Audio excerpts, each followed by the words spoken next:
100 pages de libre analyse, de reportages, de photos inédites pour mieux comprendre une ville, un pays qui bouge. Ici Abidjan, votre magazine numérique gratuit disponible tous les mois. L'Afrique avance ici, Abidjan innove. Bonjour à tous. Pour ce numéro de l'invité politique, nous recevons Samba David, le coordonnateur national de la coalition des indignés de Côte d'Ivoire. Avec lui, nous allons parler des actions de la coalition des indignés de Côte d'Ivoire, mais aussi de son engagement sur la scène politique et au sein de la CNC. Bonjour Samba. Bonjour monsieur. Alors tout de suite, on aimerait savoir qu'est-ce que la coalition des indignés de Côte d'Ivoire. La coalition des indignés de Côte d'Ivoire est une structure de la société civile qui regroupe en son sein tous citoyens ivoiriens, même les non-nationaux, qui ont cherché et trouvé le thème de leur indignation dans l'environnement politique et dans l'environnement social, et qui aussi décident de ne pas subir, mais de changer des choses. Voilà ce que c'est que la coalition des indignés de Côte d'Ivoire. Et voilà ce pourquoi nous sommes ensemble. Moi, par exemple, je suis indigné parce que j'ai constaté qu'il y a un manque véritable de politique sociale dans la gestion des affaires de l'État actuelle. Je suis indigné parce que je pense que la justice est mise à mal. Je suis indigné parce que je pense que la dignité humaine n'est pas respectée pendant la gestion d'Alassane Dramane Ouattara. Voilà les raisons de mon indignation et bien entendu, nous avons coalisé les indignations. Donc chacun a un thème de son indignation, bien entendu. Alors, mais à voir les actions menées sur le terrain par les indignés de Côte d'Ivoire, on se croirait plutôt face à un groupe de pression politique. Bon, pas un groupe de pression politique, n'essayez pas de grandir. Il faut dire que nous avons nos actions que nous menons vise bien entendu les problèmes sociaux. Et les problèmes sociaux qui parlent d'abord de la cherté de la vie, de la justice et la liberté d'expression. Nous avons constaté que depuis un certain temps, parler en Côte d'Ivoire relève de la magie, si vous voulez.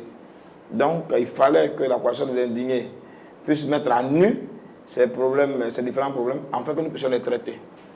Et nous sommes dans notre rôle, qui est de défendre la population ivoirienne, être la conscience de la population ivoirienne, un contre-pouvoir véritable.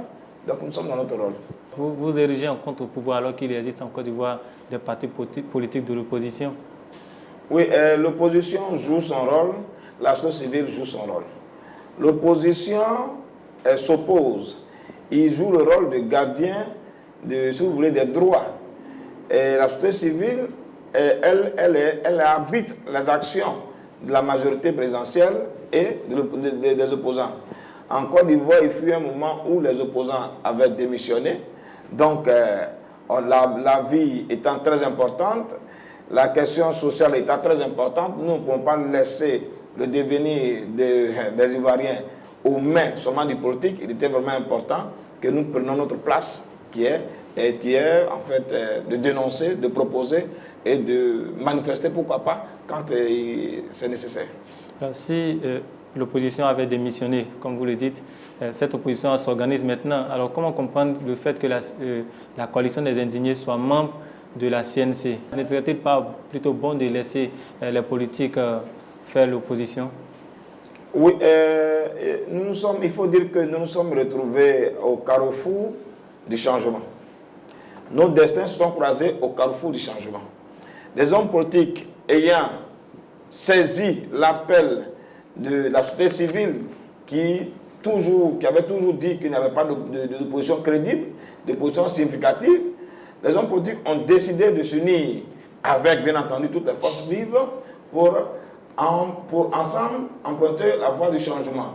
Et là, il y a quelque chose qui nous unit, c'est le changement. La société civile, nous voulons le changement en Côte d'Ivoire. Nous voulons d'une Côte d'Ivoire où chacun peut s'exprimer sans forcément risquer la prison ou la mort.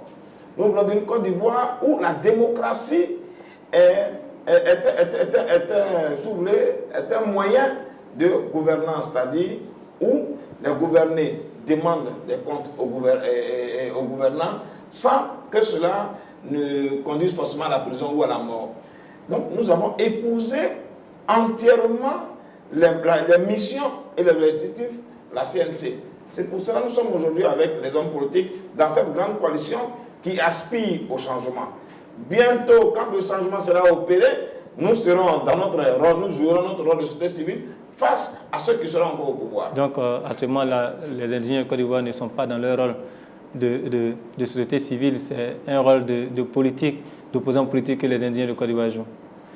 J'avais dit que la scène politique n'était pas seulement l'apanage des hommes, des politiciens. Nous avons notre rôle à jouer dans le débat politique. Puisque le politique, ou bien un parti politique est créé pour, si vous voulez, résoudre les problèmes sociaux qui sont finalement politisés. Donc nous ne pouvons pas rester en marge du débat politique. Là où on parle du changement, la société civile a sa place. C'est pour cela que nous sommes dans cette coalition nationale pour le changement. Je dis bien, quand parmi les membres de la coalition nationale du changement, il y a bien entendu des candidats, quand ils seront demain aux commandes, nous continuerons de jouer notre rôle de société civile en les interpellant sur des promesses et sur les droits et sur des droits fondamentaux mis en mal ou piétinés. Voilà ce dont je parle. Alors, vous êtes membre de la Coalition nationale pour le changement, la principale coalition de l'opposition aujourd'hui en Côte d'Ivoire. Alors, quelle place occupe aujourd'hui la coalition des indignés au sein de cette coalition-là? Bien entendu, nous représentons la société civile dans cette coalition. Nous avons été la seule structure de la société civile à épouser les idéaux de la CNC. Donc, nous avons été les premiers à y adhérer. Aujourd'hui, il y a encore d'autres structures de la société civile qui viennent de nous rejoindre. Et donc, nous défendons seulement la société civile dans cette coalition. Pensez-vous que vous pourrez porter vos revendications de société civile au sein d'une telle coalition où déjà des divergences de point de vue sont étalées? Oui, bien entendu. Il faut dire déjà même que nous essayons de dire à tous ces hommes politiques que la société civile est bien entendu le chouchou, si vous voulez, de ces hommes politiques-là, puisque c'est pour nous qui sommes censés se battre. C'est pour que nos problèmes sociaux soient mieux posés et soient résolus qu'ils sont en train de se battre. Je pense qu'il n'y a pas d'amalgame au sein de la CNC. Chacun, comme je le dis, joue son rôle. Voilà. Il n'y a pas de division. Nous nous entendons sur l'essentiel. L'objectif commun qui est le changement. Alors au sein de cette coalition, les hommes politiques exigent le départ d'Alassane Ouattara ou souhaitent le départ d'Alassane Ouattara du pouvoir, tandis que vous souhaitez un changement des habitudes, un changement du traitement des Ivoiriens. Est-ce que finalement vous poursuivez les mêmes objectifs? D'abord, les hommes politiques ne veulent pas du départ d'Alassane Ouattara par un coup d'État. Ils veulent qu'au soir des scrutins présidentiels, Ouattara ne soit plus président.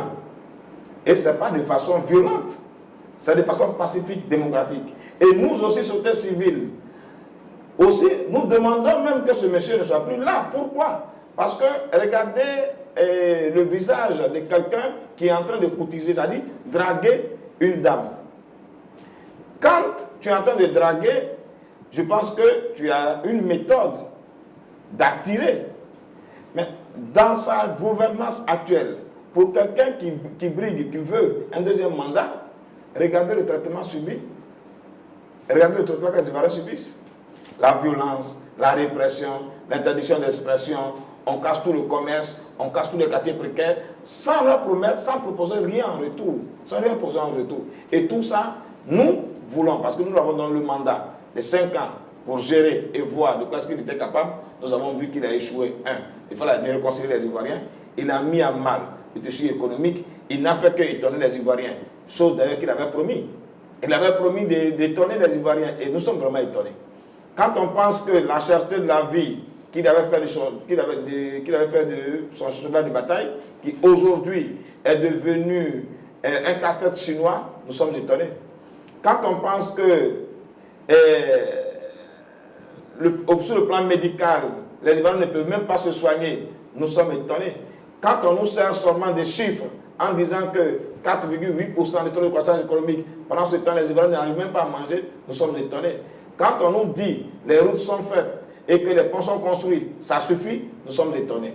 Quand on pense que quand tu ouvres la bouche en Côte d'Ivoire, il y a la prison ou la mort, comme le dit Amadou Soumaoro, nous sommes vraiment étonnés et il a réussi sa mission parce qu'il a réussi à nous étonner. Alors vous pensez que vous pourrez atteindre le changement en vous alliant à d'anciens alliés d'Alassane Ouattara, qui justement, puisque vos alliés, vos co-leaders au sein de la CNC sont issus du RHDP? Oui, ça ne change rien puisqu'ils sont tous pour le changement. Ils sont d'accord pour le changement. Mais dites-moi, qu'est-ce qui a pu amener les anciens ennemis jurés à être aujourd'hui les meilleurs partenaires? Je parle de Bédié et d'Alassane Ouattara. Ils voulaient un moment venu, ils ont voulu le changement en commun.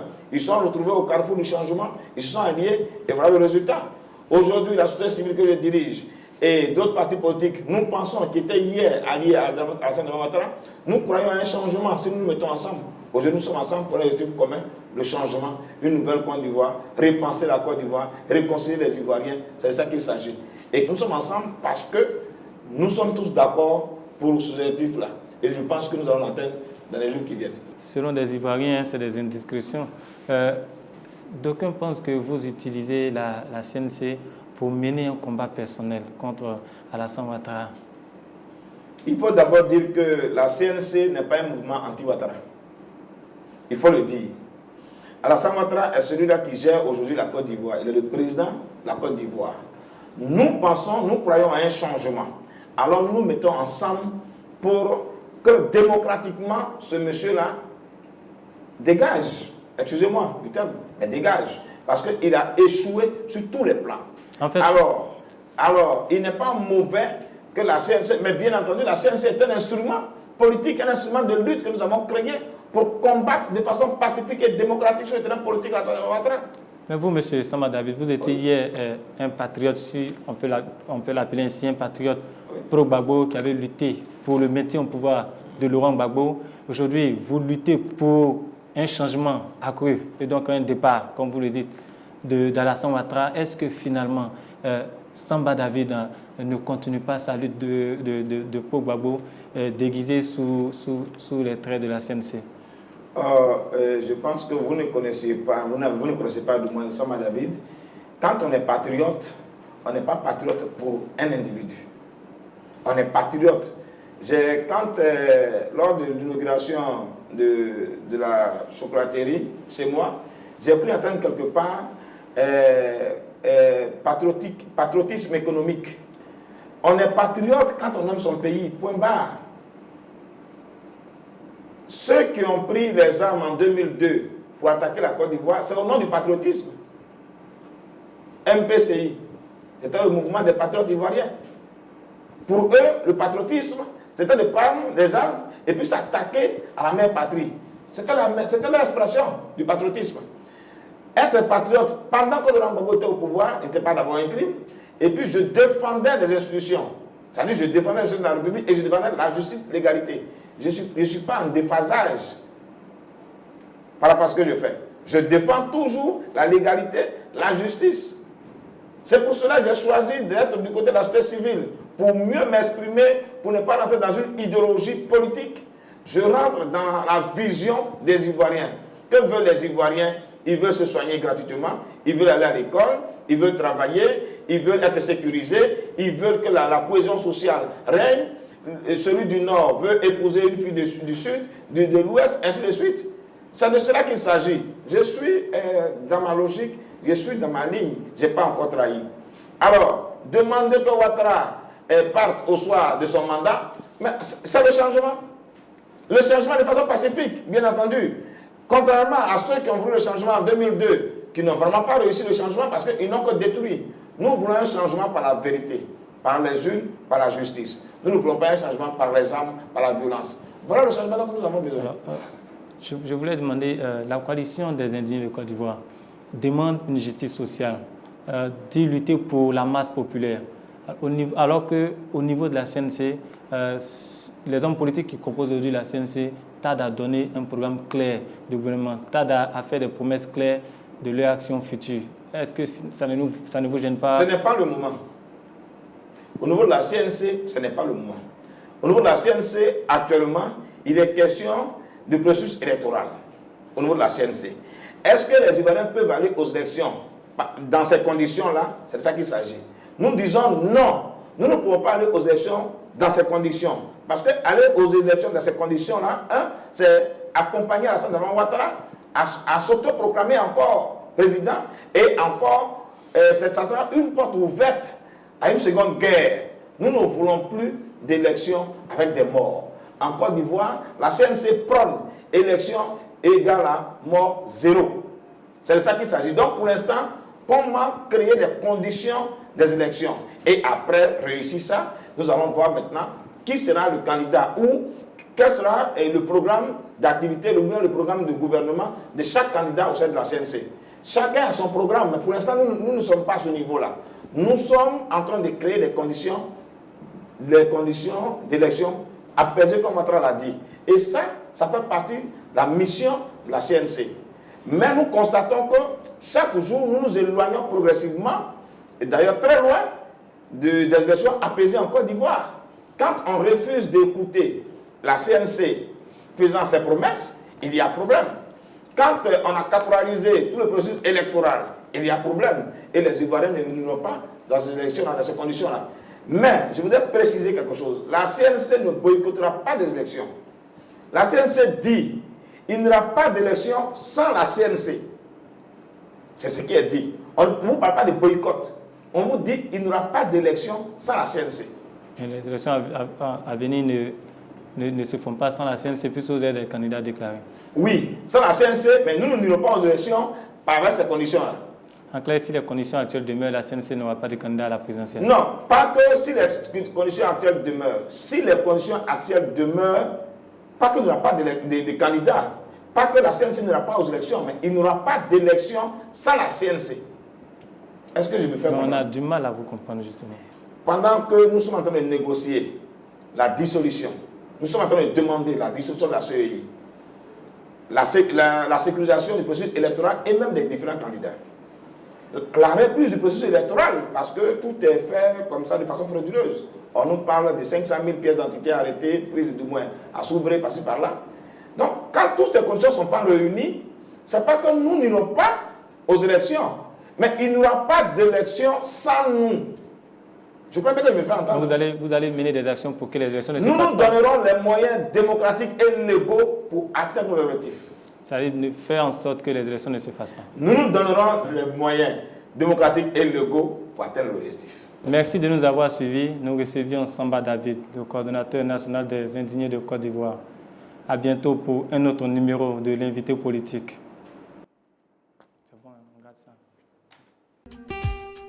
100 pages de libre analyse, de reportages, de photos inédites pour mieux comprendre une ville, un pays qui bouge. Ici à Abidjan, votre magazine numérique gratuit disponible tous les mois. L'Afrique avance ici, Abidjan innove.